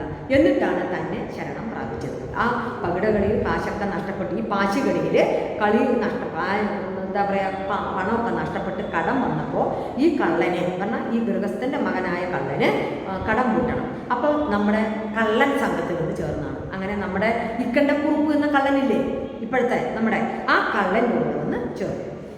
ഇനി ആ കഥയാണ് പറയാൻ പോകുന്നത്. അച്ഛൻ നമ്പൂതിരി ഉണരാതിരിപ്പാൻ കറുപ്പ് കൂടിയ മരുന്ന് ഞാൻ കുറേ കൊടുത്തിട്ടുണ്ടായിരുന്നു. അത് വൈകുന്നേരത്തെ പാലിലിട്ട് കൊടുക്കാനാണ് ചട്ടം കെട്ടിയിരുന്നത്. എവിടെയാണ് മോഷ്ടിക്കാൻ പോകുന്നത്? ആ കള്ളൻ്റെ വീട്ടിൽ തന്നെയാണ് മോഷ്ടിക്കാൻ. ആ തൃശ്ശൂരിലൊരു വീട്ടിലാണ് കക്കാൻ പോകുന്നത്. ആ ഗൃഹസ്ഥൻ്റെ മകനാണ് കള്ളൻ. ആ കള്ളനും നമ്മുടെ ഈ കള്ളനും കൂടി കൂട്ടി ചേർന്നു. അച്ഛൻ നമ്പൂതിരി ഉണരാതിരിപ്പാൻ കറുപ്പ് കൂടിയ ലഹരി മരുന്നാണ് കറുപ്പ്, അല്ലേ? കഞ്ചാവ് കറുപ്പ് എന്നൊക്കെ പറയില്ലേ, അതുപോലെ ഒരു ലഹരി മരുന്നാണ് ഞാൻ കൊടുത്തിരുന്നു. നമ്മുടെ ഈ പുതിയ കള്ളൻ്റെ കൊടുത്തു. നീ നിൻ്റെ അച്ഛന് പാലിൽ ഇട്ട് കൊടുക്കാൻ വേണ്ടി കൊടുത്തു. അത് വൈകുന്നേരത്തെ പാലിലിട്ട് കൊടുക്കാനാണ് ചട്ടം കെട്ടിയത്. ഈ കള്ളനോട് എന്ന് പറഞ്ഞു, നിൻ്റെ അച്ഛന് രാത്രി പാല് കൊടുക്കുമ്പോൾ ഇവർ വീട്ടിൽ കുറേ സ്വത്തുണ്ട്, അത് ഈ അച്ഛൻ മകന് കൊടുക്കില്ല. ഇവർ കുറേ കാശ് കളിച്ചിട്ട് കടം വന്നിട്ടുണ്ട്, കടം പെട്ടാൻ വഴിയില്ല. അപ്പോൾ ഒരു കള്ള സംഘത്തിൽ വന്ന് കൂടിയതാണ്. എവിടെ കക്കാൻ പോകുന്നത്? സ്വന്തം വീട്ടിൽ തന്നെ. പാലിട്ട് കൊടുപ്പാണ് ചട്ടം കെട്ടിയത്.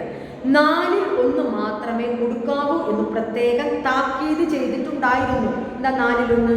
കുറച്ച് കൊടുത്തിട്ടുണ്ടെങ്കിൽ 4-ൽ 1 ഭാഗം കൊടുത്ത സാധനത്തിൽ കറുപ്പ് കുറച്ച് കൊടുത്തതിന് 4-ൽ 1 ഭാഗമാണ് കൊടുക്കാൻ പറഞ്ഞത്. അകത്ത് കിടന്ന് ഒതുക്കാവുന്നതല്ല ഞാൻ കൈക്കലാക്കി. താക്കീത് നൽകുന്നു. 4-ൽ 1 കൊടുത്താൽ മതി എന്ന് പറഞ്ഞു. അങ്ങനെ കൊടുത്തു. അപ്പം ഞാൻ അകത്ത് കിടന്ന് ഒതുക്കാവുന്നതല്ല ഞാൻ കൈക്കലാക്കി. ഒതുക്കാവുന്നത് പറഞ്ഞാൽ എത്ര എടുക്കാൻ പറ്റുമോ അത്രയൊക്കെ എടുത്തു. നമ്പൂതിരിയുടെ തലയ്ക്ക് ഒരു ആഭരണം പെട്ടി വെച്ചിരുന്നത് തട്ടണമെന്ന് കരുതി അടുത്ത് ചെന്നു. അപ്പോൾ ആ ഗ്രഹത്തിൽ കയറി എടുക്കാൻ പറ്റുന്നതൊക്കെ എടുത്തു, വേറെ എവിടെ ഉള്ളതൊക്കെ എടുത്തു. ഇനി നമ്പൂതിരിയുടെ തലയ്ക്കൽ ഒരു ആഭരണം പെട്ടിയില്ലേ, ഇനി അത് എടുക്കണം. അതെങ്ങനെ എടുക്കാമെന്ന് തട്ടണമെന്ന് കരുതി അടുത്ത് ചെന്നു. അദ്ദേഹം ഉണരുമോ എന്ന് വളരെ ഭയമുണ്ടായിരുന്നു, അല്ലേ? അയാൾ ഉണരുമോ? കറുപ്പ് 4-ൽ 1 ഭാഗമല്ലോ കൊടുക്കാൻ പറഞ്ഞു. ഒരു നിശ്ചിത സമയം കഴിഞ്ഞാൽ ഉണരുമല്ലോ എന്നാണ് കള്ളൻ്റെ ധാരണ. ഉണരുമോ എന്ന് വളരെ ഭയമുണ്ടായിരുന്നു. അതുണ്ടായില്ല. എങ്ങനെയാണ് ഉണരുന്നത്? ഒരിക്കലും ഉണരാത്ത ഉറക്കമാണ് അദ്ദേഹം ഉറങ്ങിയിരുന്നത്. ഒരിക്കലും ഉണരാത്ത ഉറക്കമാണ്. എന്താണ് ഒരിക്കലും ഉണരാത്ത ഉറക്കം? മരിച്ചിരിക്കുന്നത്. ആ മകൻ മഹാഭാവി തൻ്റെ മനോരഥം സാധിക്കുന്നതിന്, ആ മകൻ മഹാഭാവി പറഞ്ഞാൽ മകൻ, അല്ലെ? അദ്ദേഹത്തിൻ്റെ മകൻ മഹാഭാവി തൻ്റെ മനോരഥം, മനസ്സിലെ ആഗ്രഹം സാധിക്കുന്നതിന് ഒരു തടസ്സവും വരരുതെന്ന് വിചാരിച്ച് ഞാൻ കൊടുത്ത മരുന്ന് മുഴുവനും പാലിലിട്ട് കൊടുത്തു. 4-ൽ 1 ഭാഗമാണ് കൊടുക്കാൻ പറഞ്ഞത്. പക്ഷേ ഈ മകൻ ഇനി അയാൾ മോഷ്ടിക്കുന്ന സമയത്ത് ഇടയ്ക്ക് ഉണർന്നാലോ എന്ന് പറഞ്ഞിട്ട് മൊത്തത്തിലിരിക്കട്ടെ എന്ന് പറഞ്ഞ് ഈ കൊടുത്ത ഒരു ഭാഗം മുഴുവൻ 4-ൽ 1 അംശമാണ് കൊടുക്കാൻ പറഞ്ഞത്. 4 സ്പൂൺ ഉണ്ടെങ്കിൽ 1 സ്പൂണേ കൊടുക്കാൻ പറഞ്ഞുള്ളൂ. പക്ഷേ ഈ 4 സ്പൂണും അവിടെ കൊടുത്തു. കാരണം മൊത്തത്തിൽ കൊടുത്ത സാധനം അങ്ങനെ പാലിലിട്ട് കൊടുത്തു. അതാണ് അദ്ദേഹം മരിച്ചെടുക്കാൻ ഇടയായത്. അങ്ങനെയാണ് അവിടെ നിന്ന് മോഷ്ടിച്ചത്. ഞാനെടുത്ത മുതലിൽ ആഭരണപ്പെട്ടി മുഴുവൻ എൻ്റെ സ്നേഹിതയായ കല്യാണിക്കുട്ടിക്ക് കൊടുത്തു. ഞാനെടുത്ത മുതലിൽ ഇപ്പോൾ നമ്മുടെ കള്ളനായ കണ്ടക്കുറുപ്പ് മോഷ്ടിച്ചു കൊണ്ടുവന്നു. ആഭരണപ്പെട്ടി എടുത്തുകൊണ്ട് വന്നു. എൻ്റെ സ്നേഹിതയായ കല്യാണിക്കുട്ടിക്ക് കൊടുത്തു. എൻ്റെ സ്നേഹിതയായ കല്യാണിക്കുട്ടിക്ക് കൊടുത്തു. സ്വർണം പണ്ടൊക്കെ കൊണ്ടുവന്നല്ലേ, മോഷ്ടിച്ചു കൊണ്ടുവന്നല്ലേ. അദ്ദേഹത്തിൻ്റെ സ്നേഹിതയാണ് ആ കല്യാണിക്കുട്ടി. അവൾക്ക് കൊടുത്തു. അവൾക്ക് എന്നെയും എനിക്ക് അവളെയും വളരെ അനുരാഗമുണ്ടായിരുന്നു. അവൾക്ക് എന്നെയും എനിക്ക് അവളെയും വളരെ അനുരാഗമുണ്ടായിരുന്നു. പറഞ്ഞാൽ 2 പേർക്കും പ്രണയമായിരുന്നു. പെട്ടിയിൽ നിന്ന് ഒരു പൂ വെച്ച മോതിരമെടുത്ത് ഒരു ദിവസം രാത്രി എൻ്റെ ഇടത്തെ കൈൻ്റെ മോതിരത്തിനുമേൽ ഇടിച്ചു. ഒരു ദിവസം രാത്രി ആ ആഭരണപ്പെട്ടിയിൽ നിന്ന് എടുത്ത പൂ വെച്ച മോതിരം എടുത്ത് എൻ്റെ വിരലിടിച്ചു. അതുമുതൽക്ക് ആ മോതിരത്തെ പറ്റി എനിക്ക് അതിപ്രേമമായിരുന്നു. അവൾ അന്ന് വൈകുന്നേരം ആ ആഭരണപ്പെട്ടിയിൽ നിന്ന് ഒരു പൂ വെച്ച മോതിരം എടുത്ത് എൻ്റെ ഇടത്തെ കൈയിൻ്റെ ഏത് കൈയിലായിട്ട് കൊടുത്തത്? ഇടത്തെ കൈയിൻ്റെ മോതിരങ്ങളിൽ ഇടിച്ചു. അതുമുതൽക്ക് ആ മോതിരത്തെ പറ്റി എനിക്ക് അതിപ്രേമമായിരുന്നു. എൻ്റെ പ്രണയിനി ഇട്ടു കൊടുത്താണല്ലോ, അതുകൊണ്ട് ആ മോതിരത്തോട് വളരെ ഇഷ്ടമായിരുന്നു. കുറച്ച് ഊരാഞ്ചാടി ആയിരുന്നാലും ഞാൻ കയ്യിൽ നിന്ന് ഊരാറില്ല. എന്താ ഊരാഞ്ചാടി? ലൂസായി വരിക, അല്ലേ? മോതിരം കയ്യിൽ നിന്ന് ഇടയ്ക്കിടയ്ക്ക് വലിച്ച ഊരി വരുന്നതാണ്. ഊരാഞ്ചാടി ആയിരുന്നാലും ഞാൻ കയ്യിൽ നിന്ന് ഊരാറില്ല. നമ്പൂതിരിയുടെ ഇല്ലത്തെ കളവ് കഴിഞ്ഞതിൽ വെച്ച് എൻ്റെ മേൽ പോലീസുകാർക്ക് അല്പം സംശയം തോന്നി. അപ്പം നമ്പൂതിരിയുടെ ഇല്ലത്ത് കളവ് നടന്നതിൽ അന്ന് പോലീസൊക്കെ നടന്നല്ലോ. അങ്ങനെ പോലീസിന് സംശയം, കാരണം ഇതിന് മുമ്പൊക്കെ ഇവനാണല്ലോ നിറയെ മോഷ്ടിക്കുന്നത്. അപ്പം ഇവൻ തന്നെ കള്ളൻ എന്നുള്ളതിൽ പോലീസുമാർക്ക് ഇവനോട് സംശയം തോന്നി. ഉടനെ കൊടുങ്ങല്ലൂർ തലയെക്കെട്ടും കളവ് പോയി. തൃശ്ശൂരിലാണ് മോഷണം നടത്തിയത്. ഉടനെ കൊടുങ്ങല്ലൂരിലെ തലയെക്കെട്ടും കളവ് പോയി. അടുത്ത കാലത്തിനുള്ളിൽ വേറെ 2-3 കളവുകളും നടന്നു. അടുത്ത കാലത്തിനുള്ളിൽ വേറെ 2-3 കളവുകൾ നടന്നു. ഇയാൾ സ്ഥിരം കള്ളനായതുകൊണ്ട് പോലീസുകാർക്ക് ഒരു സംശയമില്ല, ഇയാൾ തന്നെയാണ് പിടിക്കുന്നത്. ഇയാൾ ചെയ്തില്ലെങ്കിൽ ഇയാളെ തന്നെയാണ് പിടിക്കുന്നത്. പോലീസുകാരുടെ അന്വേഷണം കൊണ്ടുപിടിച്ചു അല്ലേ. പോലീസുകാരുടെ കൊടുങ്ങല്ലൂർ തലയെക്കെട്ട് പോയി. അടുത്ത കാലത്ത് തന്നെ 2-3 കളവുകൾ നടന്നു. പോലീസുകാർ തകൃതിയായി അന്വേഷണം നടത്തുകയാണ്. എനിക്കിവിടെ ഇരിപ്പാൻ തരമില്ലെന്ന് തോന്നി. ഇങ്ങനെ പോലീസ് ഇങ്ങനെ തിരഞ്ഞുകൊണ്ടിരിക്കുമ്പോൾ ഇവന് നാട്ടിലിരിക്കാൻ പറ്റില്ല എന്ന് തോന്നി. കുറച്ച് ദിവസത്തേക്ക് ഒഴിഞ്ഞു പോകണമെന്ന് നിശ്ചയിച്ച് മദ്രാശിക്ക് പുറപ്പെട്ടു. അങ്ങനെ നമ്മുടെ നായകൻ എവിടേക്ക് പുറപ്പെടുകയാണ്? ഈ പോലീസ് ഇങ്ങനെ തിരഞ്ഞുകൊണ്ടിരിക്കാൻ എവിടെ ഇരുന്നാൽ ശരിയാവില്ല പറഞ്ഞ് മദ്രാശിയിലേക്ക് പുറപ്പെട്ടു. അവിടെ ചെന്നാൽ യാതൊരു വിദ്യയും എടുക്കണമെന്നുണ്ടായിരുന്നില്ല. മദ്രാശിക്ക് പോയിട്ട് മോഷണം നിർത്തി നല്ല കുട്ടിയായിരിക്കാനാണ് തീരുമാനിച്ചത്. എൻ്റെ ഒരു കോടതി കൂട്ടൽ പോലെ വിചാരിച്ചാണ് ഞാൻ പുറപ്പെട്ടത്. എൻ്റെ ഒരു കോടതി കൂട്ടൽ. എന്താ കോടതി കൂട്ടൽ? ഈ മാർച്ച് ഏപ്രിൽ മാസങ്ങളിൽ കോടതിക്ക് അവധിയായിരിക്കും അല്ലേ. നമ്മുടെ സ്കൂളിൽ അവധി പോലെ കോടതിക്ക് അവധിയായിരിക്കും. ആ കോടതി കൂട്ടൽ പോലെ, ഇവിടുത്തെ കോടതി കൂട്ടൽ പോലെ പറഞ്ഞത് കള്ളന്മാർ കോടതിയുമായി ബന്ധപ്പെട്ടതല്ലേ. അതുകൊണ്ട് കോടതിയുമായി ബന്ധപ്പെട്ട ആൾക്കാരാണല്ലോ കളവ്. അതുകൊണ്ട് കോടതി കൂട്ടൽ പോലെ വിചാരിച്ചാണ് ഞാൻ പുറപ്പെട്ടത്. ഇവിടേക്ക് മദ്രാശിക്കിൽ അവിടെ പോയി കളവൊന്നും നടത്താതെ നല്ല കുട്ടിയായിരിക്കാമെന്നാണ് പുറപ്പെട്ടത്. കോടതി കൂട്ടിയാൽ പിന്നെ ഉദ്യോഗസ്ഥന്മാർക്ക് സൗഖ്യവും സൗന്ദര്യവും തെണ്ടി സഞ്ചരിക്കേണ്ട തൊഴിൽ. കോടതി കൂട്ടിയാൽ ഉദ്യോഗസ്ഥന്മാർ, കോടതിയിലെ ജീവനക്കാരൊക്കെ സൗഖ്യവും സൗന്ദര്യവും പറഞ്ഞാൽ ടൂർ പോവുക അല്ലേ, ദേശങ്ങൾ ഒക്കെ കാണാൻ വേണ്ടി തെണ്ടി സഞ്ചരിക്കുകയല്ലേ തൊഴിൽ. അതുപോലെ ഞാനും ചെയ്യുവാൻ നിശ്ചയിച്ചു. അതുപോലെ ഞാനും ഒന്ന് പ്രഗതിയും സൗന്ദര്യമൊക്കെ കണ്ട് സൗഖ്യവും സൗന്ദര്യമൊക്കെ അന്വേഷിച്ച് മദ്രാസിലേക്ക് പുറപ്പെട്ടു. മദ്രാസിൽ ചെന്ന് 1 മാസത്തോളം കാഴ്ച കൊണ്ട് നടന്നു. 1 മാസത്തോളം ഞാൻ കാഴ്ച കണ്ട് നടന്നു. ഒരു ദിവസം ഗുജ്ജിലെ തെരുവിൽ ചെന്നപ്പോൾ അതിസൗഭാഗ്യവതിയായ തേവിളിച്ചി സാമാനം വാങ്ങുവാൻ വന്നിരുന്നു. ഒരു ദിവസം മദ്രാശിയിലെ ഗുജ്ജിലെ തെരുവിൽ ചെന്നപ്പോൾ അതിസൗഭാഗ്യവതിയായ തേവിളിച്ചി സാമാനം വാങ്ങുവാൻ വന്നിരുന്നു. തേവിളിച്ചി പരപുരുഷനെ പ്രാപിക്കുന്നത് അല്ലേ. ആ തേവിളിച്ചി സാമാനം വാങ്ങുവാൻ വന്നിരുന്നു. അപ്പോൾ ആ പീടികയിൽ കുറച്ച് ജനത്തിരക്കുണ്ടായി. ആ തേവിളിച്ചി കടയിൽ വന്നപ്പോൾ ആ കടയിൽ നിറയെ ആൾക്കാർ ഇവളെ കാണാൻ വേണ്ടി എല്ലാവരും തിരക്കുണ്ടായി. എല്ലാവരും അവളെ നോക്കാൻ വേണ്ടി എല്ലാവരും വന്നിരുന്നു. അതിനിടയിൽ ഒരു വിഡ്ഢിയാൻ പകുതി വായും തുറന്ന് കറവറ്റിയ കോന്ത്രമ്പല്ലും പുറത്ത് കാട്ടി ആ തേവിടിച്ചിയുടെ മുഖം നോക്കി നിന്നിരുന്നു. അപ്പോൾ ഈ തേവിടിച്ച് ആ കടയിലേക്ക് വന്നപ്പോൾ അവിടുത്തെ ആൾക്കാരൊക്കെ അവിടെ വന്ന് കൂടി. അതിൽ ഒരാൾ ഒരു വിഡ്ഢിയാൻ പകുതി വായും തുറന്ന്, പകുതി വായ അങ്ങനെ വായും മുറിച്ച് തുറന്ന് കറവറ്റിയ കോന്ത്രമ്പല്ലും, ആ വായ തുറന്ന ആൾക്ക് കോന്ത്രമ്പല്ലാണ്, ആ കോന്ത്രമ്പല്ലിൻ്റെ എന്തുണ്ട് കറ പിടിച്ചതുമാണ് പുറത്ത് കാട്ടി ആ തേവിടിച്ചിയുടെ മുഖം നോക്കി നിന്നു. അങ്ങനെ മുഖം നോക്കി ഈ മന്നന്റെ നില കണ്ടപ്പോൾ ഇവനെ ഒന്ന് പറ്റിക്കാതെ കഴിയില്ലെന്ന് നിശ്ചയിച്ചു അല്ലേ. ഈ മന്നന്റെ നില, ഇയാളിങ്ങനെ കോന്ത്രമ്പല്ലും കാണിച്ചിട്ട് ആ തേവിടിച്ചിയുടെ മുഖത്തിൽ നിന്ന് നോക്കി നിൽക്കണുണ്ടപ്പോൾ ഇവൻ ഒരു പണി പറ്റിക്കാന്ന് പറഞ്ഞ് ഇയാളെ കളവ് ചെയ്യില്ല എന്ന് ശപഥം ചെയ്തിട്ടാണ് ഇവിടേക്ക് വന്നിരിക്കുന്നത്. നിശ്ചയിച്ചു ഇയാളെ പറ്റിക്കണം വിചാരിച്ചു. വേണ്ടാസനത്തിന് പുറപ്പെടണ്ട എന്ന് വച്ചിരുന്ന നിശ്ചയം തൽക്കാലം മറന്നുപോയി. നീ ഈ വേണ്ടാസനത്തിൽ നിന്നും പുറപ്പെടില്ല എന്ന് പറഞ്ഞാൽ നിശ്ചയം മറന്നുപോയി. ഉടനെ ഞാൻ ആ കൂട്ടത്തിലേക്ക് ചെന്നു. ആ തേവിടിച്ചിയുടെ അടുത്ത് നിൽക്കുന്ന കുറേ ആൾക്കാർ നിൽക്കുന്നുണ്ടല്ലോ, അവിടേക്ക് അടുത്ത് ചെന്നു. അവൻ്റെ പോക്കറ്റിൽ എൻ്റെ ഇടത്തെ കൈയിട്ടു. ആ മറ്റേ വായ നോക്കി കോന്ത്രമ്പല്ലും കാണിച്ചിട്ട് ഇങ്ങനെ നിൽക്കുന്ന അയാളുടെ കയ്യിൽ പോയിട്ട് ഇടത് കൈയാണ് ഇട്ടത്, പോക്കറ്റ് ഇടിക്കാൻ പോയതാണ്. ഞാൻ കയ്യിലിട്ടു. അടുത്ത് ചെന്നു. അവൻ്റെ പോക്കറ്റിൽ എൻ്റെ ഇടത്തെ കൈയിട്ടു. ഇടത്തെ കൈയിലാണ് നമ്മുടെ ഊരാഞ്ചാടി മോതിരം. എന്താ ഊരാഞ്ചാടി? ഊരി വരുന്ന മോതിരാണ്, ലൂസാണല്ലേ. അടുത്ത് ചെന്ന് അവൻ്റെ പോക്കറ്റിൽ എൻ്റെ ഇടത്തെ കൈയിട്ടു. ഈ ജാതി കളവിൽ സാമർഥ്യമുണ്ടാകണമെങ്കിൽ അർജുനൻ്റെ സൗവ്യസാചിത്വം അഭ്യസിച്ചിരിക്കണം അല്ലേ. ഈ ജാതി കളവിൽ, ഏത് ജാതി കളവിൽ? പോക്കറ്റ് അടിക്കുക എന്നുള്ളതിന്, ആൾക്കൂട്ടത്തിനിടയിൽ പോയി അറിയാതെ പോയി പോക്കറ്റ് അടിക്കുക എന്നുള്ളതിന് അത് ചെയ്യണമെങ്കിൽ അർജുനന് ആയുധവിദ്യയിൽ എത്രത്തോളം പ്രാവീണ്യമുണ്ടോ അത്രത്തോളം പ്രാവീണ്യം കളവിലുള്ള ഒരാൾക്ക് മാത്രമേ പോക്കറ്റ് അടിക്കാൻ കഴിയുള്ളൂ അല്ലേ. നമ്മൾ ബസ്സിലൊക്കെ പോകുമ്പോൾ അവരൊക്കെ മോഷ്ടിക്കാൻ വരില്ലേ, അവർ ശ്രദ്ധ അല്ലേ, പോക്കറ്റ് മാല കമ്മല് പേഴ്സൊക്കെ അടിച്ചു പോകില്ലേ ബസ്സിൽ വെച്ചിട്ട്.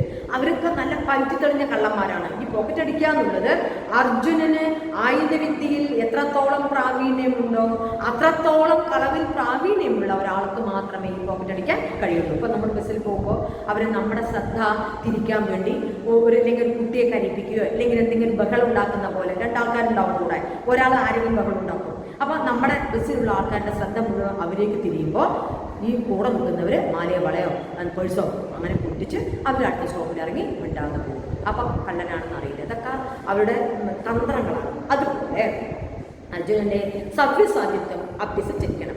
രണ്ട് കൈ കൊണ്ടും ഒരുപോലെ പ്രയോഗിക്കാൻ സാമർഥ്യമില്ലാഞ്ഞാൽ പല തരങ്ങളും തെറ്റിപ്പോകുവാൻ ഇടയുണ്ട്. രണ്ട് കൈ കൊണ്ടും ഒരുപോലെ പ്രയോഗിക്കാൻ സാമർഥ്യമില്ലാഞ്ഞാൽ പല തരങ്ങളും തെറ്റിപ്പോകുവാൻ ഇടയുണ്ട്. പോക്കറ്റിൽ നിന്ന് നോട്ട് പുസ്തകം എടുത്ത് ഞാൻ വലത്തോട്ട് മാറി മടങ്ങിപ്പോവുകയും ചെയ്തു. പോക്കറ്റിൽ നിന്ന് നോട്ട് പുസ്തകം എടുത്ത് അവൻ്റെ പോക്കറ്റിനടുത്ത് കൈയിട്ടിട്ട് ഒരു നോട്ട് പുസ്തകം എടുത്തിട്ട് ഒന്നും അറിയാത്ത പോലെ ഭക്ഷണം കഴിച്ച് രാത്രി കിടന്നുറങ്ങുമ്പോൾ കല്യാണിക്കുട്ടിയെ സ്വപ്നം കണ്ട് ഞെട്ടിയുള്ളൂ. ഭക്ഷണം കഴിച്ച് രാത്രി ഉറങ്ങുമ്പോൾ കല്യാണിക്കുട്ടിയെ സ്വപ്നം കണ്ട് ഏക സംബന്ധി ജ്ഞാന അപര സംബന്ധി സ്മാരകമെന്ന ന്യായേന ജ്ഞാനം അപര സംബന്ധി സ്മാരകം ഏക സംബന്ധിയാണ് അല്ലേ, എന്താ പറയുക, കാമുകിയാണല്ലോ. ആകെ ഓർമ്മിക്കാൻ കൊടുത്തതാണ് മോതിരം. ആ ജ്ഞാനം അപര സംബന്ധി സ്മാരകം പറഞ്ഞ ഓർമ്മയായി കൊടുത്ത ആ ന്യായേന മോതിരത്തെ പറ്റി ഓർമ്മ വന്നു അല്ലേ. അവൾ കൊടുത്ത മോതിരമാണ് ഓർമ്മിക്കാൻ കൊടുത്ത മോതിരമാണ്. അങ്ങനെ അത് ഓർമ്മ വന്നപ്പോൾ തപ്പി നോക്കി, അവളെ കുറിച്ച് ഓർത്തു. അപ്പോൾ അവൾ ഇട്ട് കൊടുത്ത മോതിരത്തെ ഓർത്തു. തപ്പി നോക്കിയപ്പോൾ കയ്യുമ്പോൾ എന്തില്ല, മോതിരമില്ല. എനിക്ക് വളരെ വ്യസനമായി. എനിക്ക് വ്യസനമായി. എവിടെ പോയിരിക്കാമെന്ന് വളരെ ആലോചിച്ചു. എവിടെ പോയിരിക്കാമെന്ന് ആലോചിച്ചു. ഒരു തുമ്പും ഉണ്ടായില്ല. പിറ്റന്നാൾ കാലത്തെ എഴുന്നേറ്റ് തലേ ദിവസം നടന്ന വഴികളും ഭവനങ്ങളും പരിശോധിച്ചു. രാത്രി ഉറക്കത്തിലാണ് കല്യാണിക്കുട്ടിയെ കുറിച്ച് ഓർത്തത്. കല്യാണിക്കുട്ടിയെ കുറിച്ച് ഓർത്തപ്പോൾ അവൾ വിരലിട്ട് കൊടുത്ത മോതിരത്തെ കുറിച്ച് ഓർത്തു. അവ വിരലിൽ നോക്കും, മോതിരം കാണാനില്ല. അങ്ങനെ രാവിലെ എഴുന്നേറ്റ് തലേ ദിവസം നടന്ന വഴികളും ഭവനങ്ങളും ഒക്കെ പരിശോധിച്ചു. പലരോട് ചോദിക്കുകയും ചെയ്തു. മോതിരം കിട്ടിയ വഴിയിലൊക്കെ നടന്നു. താഴത്ത് വീണത് ആരോ കൊണ്ടുപോയിരിക്കണമെന്ന് നിശ്ചയിച്ച് പോലീസ് സ്റ്റേഷനിൽ ചെന്ന് അറിവ് കൊടുത്തു. താഴെ വഴി വീണത് ആരോ എടുത്തിട്ടുണ്ടാവും എന്നുള്ളതിൽ എന്ത് ചെയ്തു, പോലീസ് സ്റ്റേഷനിൽ അറിവ് കൊടുത്തു. ആരെങ്കിലും കിട്ടി പോലീസ് സ്റ്റേഷനിൽ കൊടുത്താൽ കിട്ടട്ടെ എന്നുള്ളതിലാണ് അവിടെ കൊണ്ട് കൊടുത്തു. വല്ല വിധേനയും അവരുടെ കൈവശത്തിൽ വരുവാൻ സംഗതി ഉണ്ടെന്ന് കരുതിയാണ് ആ കഥയില്ലായ്മ പ്രവർത്തിച്ചത്. ആ കഥയില്ലായ്മ അല്ലെ, പോലീസ് കൊടുത്താൽ ആരെങ്കിലും നല്ല സന്മനസ്സുള്ളവരുണ്ടാവുമല്ലോ, വഴിയിൽ നിന്ന് കിട്ടിയ സാധനത്തെ പോലീസ് സ്റ്റേഷനിൽ ഏൽപ്പിക്കുക എന്നുള്ള ഇതുണ്ടല്ലോ. അതുപോലെ നല്ല മനസ്സുള്ള ആരെങ്കിലും അവിടെ കൊടുക്കുകയാണെങ്കിൽ കിട്ടട്ടെ എന്നുള്ളതാണ് വിചാരിച്ചിട്ടാണ് പോലീസ് സ്റ്റേഷനിൽ മോതിരം പോയി എന്ന് കംപ്ലൈൻറ്റ് കൊടുത്തത്. അന്ന് ഉച്ചതിരിഞ്ഞ് സമയത്ത് ഒരു കോൺസ്റ്റബിൾ ഞാൻ താമസിക്കുന്നിടത്തേക്ക് വന്നു. അന്ന് ഉച്ചതിരിഞ്ഞ്, അന്ന് കംപ്ലൈൻറ്റ് കൊടുത്ത അന്ന് വൈകുന്നേരം ഒരു പോലീസ് ഉദ്യോഗസ്ഥൻ ഞാൻ താമസിക്കുന്നിടത്തേക്ക് വന്നു. അയാളെ കണ്ടപ്പോൾ തന്നെ എൻ്റെ മോതിരം കിട്ടിയെന്ന് എനിക്ക് തോന്നി. അങ്ങനെ ഞാൻ പോലീസ് കംപ്ലൈൻറ്റ് കൊടുത്ത് വന്നേ ഉള്ളൂ. അപ്പോഴേക്കും പോലീസ് എന്നെ തിരഞ്ഞു വന്നു. പോലീസ് വന്നപ്പോൾ ഞാൻ കംപ്ലൈൻറ്റ് കൊടുത്തല്ല, മോതിരം കിട്ടിയിട്ടുണ്ടാവും എന്ന് എനിക്ക് തോന്നി. മടക്കി തരുവാനുള്ള മടി കണ്ടപ്പോൾ വല്ല സമ്മാനവും കിട്ടണമെന്നാണെന്ന് വിചാരിച്ച ഞാൻ 5 രൂപ കയ്യെടുത്തു. ഈ പോലീസ് ഉദ്യോഗസ്ഥൻ മോതിരം കൊണ്ട് വന്നാണെന്നാണ് കള്ളൻ വിചാരിച്ചത്. അപ്പോൾ പോലീസ് തരുന്നില്ല. മടക്കി തരാനുള്ള മടി കണ്ടപ്പോൾ വല്ല സമ്മാനവും കിട്ടണം. എന്താ സമ്മാനം ഉദ്ദേശിക്കുന്നത്? കൈക്കൂലി വല്ലതും ആവശ്യപ്പെടാനാണോ എന്നുള്ളതിൽ വിചാരിച്ച് ഞാൻ 5 രൂപ കയ്യിലെടുത്തു. 5 രൂപ എടുത്തു. ഈ മോതിരം എൻ്റെ കയ്യിൽ വന്നത് എങ്ങനെയാണെന്ന് നിങ്ങൾക്ക് മനസ്സിലായോ? പോലീസ് മോതിരം കാണിച്ചിട്ട് പറഞ്ഞു, ഈ മോതിരം എങ്ങനെയാണ് എൻ്റെ കയ്യിൽ വന്നത് എന്ന് നിങ്ങൾക്ക് മനസ്സിലായോ എന്ന് ചോദിച്ചപ്പോൾ ഞാൻ അറിയാതെ സ്തംഭാകാരമായിട്ട് നിന്നു. ഈ മോതിരം എങ്ങനെയാണ് എൻ്റെ കയ്യിൽ വന്നതെന്ന് അറിയോ എന്ന് പറഞ്ഞപ്പോൾ സ്തംഭം പോലെ ഞാൻ അന്തം വിട്ട് നിന്നു. എനിക്ക് ഓർമ്മ വന്നപ്പോൾ കൈവിലങ്ങും വെച്ച് ദേഹപരിശോധന കഴിച്ച് പോക്കറ്റിൽ നിന്ന് നോട്ട് പുസ്തകം എടുത്ത് മേശപ്പുറത്ത് തന്നെ വെച്ചിരുന്നു. ഈ വിഡ്ഢിത്തത്തിൻ്റെ സമ്പാദ്യം 6 മാസം 12 അടിയും തന്നെ. എനിക്ക് പോലീസ് വന്ന് മോതിരം കാണിച്ചു. അപ്പോഴാണ് സ്തംഭമായിട്ട് ഒരു അന്തം വിട്ട് നിന്ന് പോയി. ഒന്നും ഓർമ്മയില്ല. കൈവിലങ്ങും വെച്ച് കൊണ്ടുപോവാണ്. എനിക്ക് ഓർമ്മ വന്നപ്പോൾ കൈവിലങ്ങും വെച്ച് ദേഹപരിശോധന കഴിഞ്ഞ് പോക്കറ്റിൽ നിന്ന് നോട്ട് പുസ്തകവും എടുത്ത് മേശപ്പുറത്ത് തന്നെ വെച്ചിരുന്നു. ഈ വിഡ്ഢിത്തത്തിൻ്റെ സമ്പാദ്യം 6 മാസവും 12 അടിയും തന്നെ. ഈ വിഡ്ഢിത്തം ഞാൻ പോലീസിൽ പോയി മോതിരം പോയി കംപ്ലൈൻറ്റ് കൊടുത്തു. അതുകൊണ്ടാണ് പോലീസ് അന്വേഷിച്ച് വന്നത്, തന്നെ കയ്യിലാമം വെച്ച് കൊണ്ടുപോയത്. ഈ വിഡ്ഢിത്തത്തിൻ്റെ സമ്പാദ്യം എത്രയാണ്? 6 മാസം ജയിലും 12 അടിയും. അതും കഴിഞ്ഞ് ഞാനിതാ പുറത്തു വന്നിരിക്കുന്നു. ഇത്ര കൊള്ളരുതാത്ത ഞാൻ ഇനി ഈ തൊഴിലിരുന്നാൽ 4-ാം അച്ഛന് അപമാനമേ ഉള്ളൂ. ഈ കളവിന് ഇത്ര പ്രാവീണ്യം ഇല്ലാതിരുന്നാൽ എൻ്റെ 4-ാം അച്ഛന് നാണക്കടാണ്, അപമാനമേ ഉള്ളൂ. അതുകൊണ്ട് ഞാൻ എൻ്റെ തൊഴിൽ മാറ്റാൻ പോവാണ്. കളവ് ചീത്തയാണെന്നല്ലേ എല്ലാവരും പറയുന്നത്? എല്ലാവരും കളവ് മോശമാണെന്നല്ലേ പറയുക? ഞാൻ എൻ്റെ തൊഴിലും താവഴിയും ഒന്ന് മാറ്റി നോക്കട്ടെ. ഞാൻ എൻ്റെ തൊഴിലും താവഴി, എന്താ താവഴി? ഇവിടെ മരുമക്കത്തായ വഴിക്കും മക്കത്തായ വഴിക്കും കള്ളനാവാനുള്ള യോഗ്യതയാണ്, വാസനയാണ് കൂടുതൽ ഉള്ളത്. അതുകൊണ്ട് എൻ്റെ തൊഴിലും താവഴിയും ഒന്ന് ഞാൻ മാറ്റി നോക്കട്ടെ. ഇതുവരെ ചെയ്ത പാപമോചനത്തിനും മേലിൽ തോന്നാതിരിക്കാനും വേണ്ടി ഗംഗാസ്നാനവും വിശ്വനാഥ ദർശനവും ചെയ്യട്ടെ. ഇതുവരെ ചെയ്ത പാപത്തിന് പരിഹാരമായിട്ട് ഗംഗാസ്നാനവും, ഗംഗയിൽ കുളിയും, പുണ്യതീർത്ഥമാണല്ലോ, വിശ്വനാഥ ദർശനവും, വിശ്വനാഥനെ ദർശിക്കട്ടെ. എൻ്റെ പാപമല്ല നശിച്ചു പോവാൻ ഗംഗാസ്നാനവും വിശ്വനാഥ ദർശനവും ചെയ്യട്ടെ. അപ്പോൾ കള്ളന് മനമാറ്റം ഉണ്ടാവുകയാണ്. പണ്ട് മുത്തശ്ശി സന്ധ്യാസമയത്ത് ചൊല്ലാറുണ്ട്, ശ്രുതി സ്മൃതിഭ്യം വിഹിത വൃഥാദയ പുനന്തി പാപം ന ലുനന്തി വാസന അനന്തസേവാത്തു നിഗൃന്ധതീ മിഥി പ്രഭോ ത്വൽപുരുഷാ ബവാശരേ. ശ്രുതി സ്മൃതിഭ്യം വിഹിത വൃഥാദയ, വേദം സ്മൃതി എന്നിവ കൊണ്ട് വിധിച്ചിരിക്കുന്ന വ്രതാദികൾ പാപത്തെ കഴുകിക്കളയുന്നു. വേദത്തിന് സ്മൃതി എന്നിവ കൊണ്ട് വിധിച്ചിരിക്കുന്ന വ്രതാദികൾ പാപത്തെ കഴുകിക്കളയുന്നു. പക്ഷേ വാസനയെ മുറിച്ചു കളയുന്നില്ല. വാസന, ജന്മവാസനയെ മുറിച്ചു കളയുന്നില്ല. വിഷ്ണു സേവ, വിഷ്ണുവിനെ സേവിക്കുകയാണെങ്കിൽ രണ്ടിനെയും മുറിച്ചു കളയാം. ഏതാ രണ്ട്? പാപത്തെയും വാസനയെയും മുറിച്ചു കളയുന്നുവെന്ന് അങ്ങയുടെ പുരുഷന്മാർ, അതാണ് ത്വൽപുരുഷാ ബവാശരേ, അങ്ങയുടെ പുരുഷന്മാർ പറഞ്ഞാൽ അങ്ങയുടെ ഭക്തന്മാർ പറഞ്ഞു. അപ്പോൾ ഈ വിഷ്ണു സേവ ചെയ്യട്ടെ. വിഷ്ണു സേവയാകുമ്പോൾ രണ്ടിനെയും, ഇതിനെ പാപത്തെയും വാസനയെയും മുറിച്ചു കളയും. പഴയ കാലത്ത് മുത്തശ്ശിമാർ സന്ധ്യാസമയത്ത് നാമം ജപിക്കാറുണ്ട്. നാരായണീയം 22-ാം അധ്യായത്തിൽ അജമീളോ വ്യാഖ്യാന എന്ന ഭാഗത്തുള്ളതാണ് ഈ ശ്ലോകം. പഴയകാല മുത്തശ്ശിമാരൊക്കെ നാമം ജപിക്കുമല്ലോ. അപ്പം അതുപോലെ പാപത്തെയും വാസനയെയും മുറിച്ചു കളയാൻ ഞാൻ വിഷ്ണു സേവ ചെയ്യുകയാണെന്ന് നമ്മുടെ കഥാനായകൻ പറയുകയാണ്. അപ്പോൾ ഈ കഥയുടെ പ്രത്യേകത, പഴഞ്ചൊല്ലുകൾ ധാരാളവും ആ കാലഘട്ടത്തിലെ വ്യവഹാര ഭാഷയാണ് ഇതിൽ ഉപയോഗിച്ചിരിക്കുന്നത്. ഈ പ്രത്യേകതകൾ പാഠ അപഗ്രഥനം വായിച്ചിട്ടുണ്ടായിരുന്നു, അതിൽ കാര്യങ്ങളെല്ലാം മനസ്സിലാക്കുക കേട്ടോ. നന്ദി, നമസ്കാരം.